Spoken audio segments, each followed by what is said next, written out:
નમસ્કાર મિત્રો. તો અત્યારે શાળાઓમાં ઉનાળાનું વેકેશન ચાલી રહ્યું છે. હું પાટી પ્રાથમિક શાળાના શિક્ષક શ્રી નારાયણભાઈ સોલંકી તમને વિનંતી કરું કે વેકેશન દરમિયાન આપણે બાળકોને કેવા પ્રકારની પ્રવૃત્તિઓ કરાવી શકાય.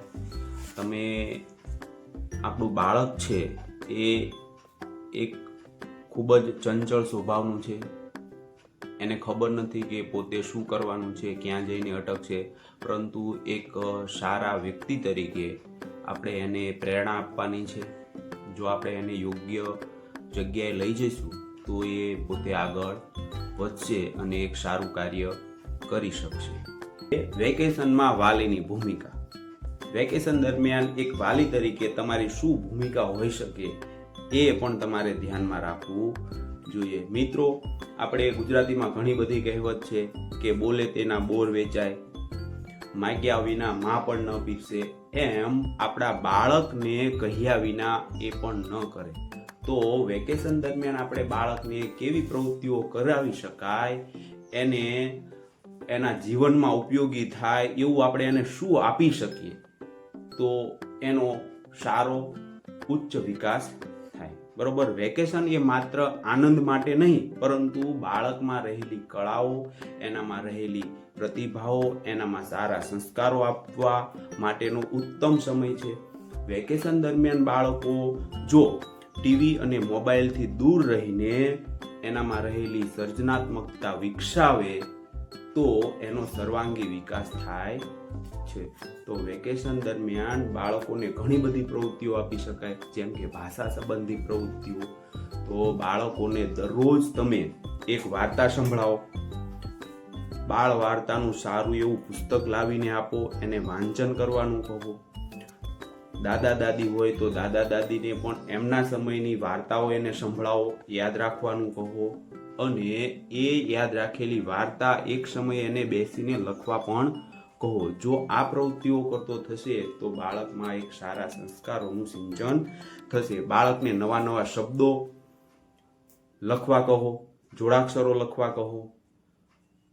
બાળકો નવરા પડે એટલે તરત જ એમને એક સુંદર અક્ષરોમાં ફકરો લખવા કહો, જેથી કરીને એના અક્ષરો સુંદર બનશે.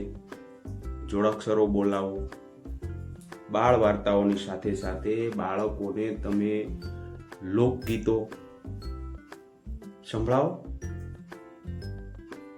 જો લોકગીતો ના હોય તો મહિલાઓ બાળકોને લગ્ન ગીતો પણ સંભળાવી શકે છે, જેથી કરીને આપણી સંસ્કૃતિ સચવાઈ રહે. પછી ગણિત સંબંધી પ્રવૃત્તિઓ પણ ઘણી બધી છે, જેની અંદર બાળકોને 1 થી 100 અંક બોલાવો, મોટેથી બોલાવો. અંકમાં અને શબ્દોમાં એ લોકોને લખતા શીખવાડો. બાળકોને અંકમાં અને શબ્દોમાં 1 થી 100 એકડા દરરોજ લખાવો, જેથી કરીને એને પુનરાવર્તન થાય. 6 થી 8ના મોટા બાળકો હોય તો એને 1 થી 100 અંકમાં અને શબ્દોમાં 4 ભાષાઓના લખતા શીખવાડો. ગુજરાતીમાં લખે, હિન્દીમાં લખે, બીજા દિવસે અંગ્રેજીમાં લખે, એના સ્પેલિંગ પાકા કરે, અને ચોથા દિવસે સંસ્કૃત ભાષામાં પણ 1 થી 100 અંક લખે, વાંચે મોટેથી, અને એ રીતના એ પુનરાવર્તન કરે. મોટા બાળકો હોય તો એને 1 થી 20 ઘડિયા લખાવો. ઘડિયાના પલાખા ક્યારેક ક્યારેક પૂછો. બરોબર.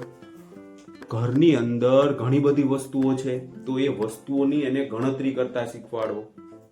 એમાંથી આટલા બાદ કરતા શીખવાડો તો કેટલી વસ્તુઓ રહે. એ રીતના એ સરવાળા બાદબાકીમાં પણ પ્રવીણતા હાસિલ કરશે. આગળ જતા બાળકને સર્જનાત્મક પ્રવૃત્તિઓ જેવી કે ચિત્રકામ, કલરકામ, એ પણ એને શીખવો. બાળકોને ચિત્રો દોરતા શીખવાડો કે તને મનપસંદ ચિત્રો દોર, એમાં રંગ પૂર્ણી કર. એવી બધી પ્રવૃત્તિઓ પણ આપી શકાય છે. બાળકને સરસ મજાનું શુભેચ્છા કાર્ડ બનાવતા શીખવાડો.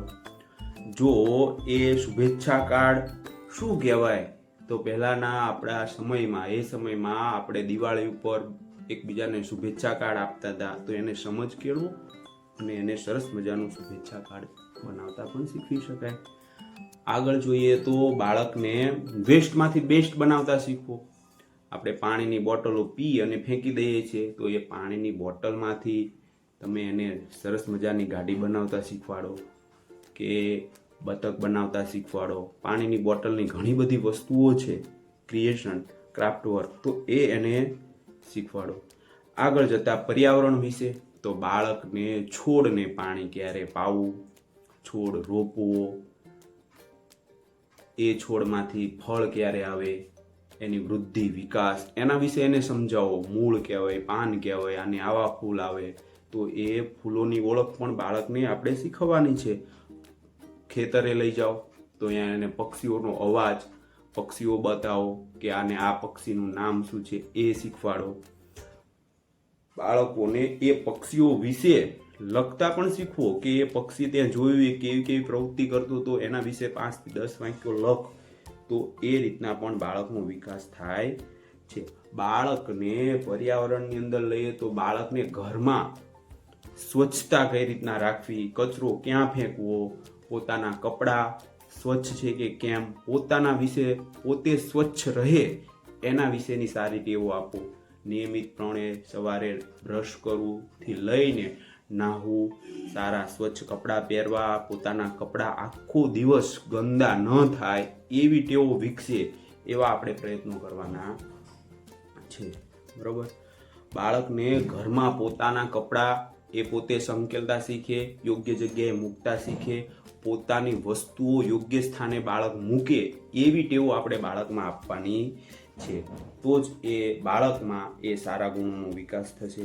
હવે રહી છેલ્લે તો રમત ગમત, તો બાળકને આપણે રમવા દેવાના પણ છે.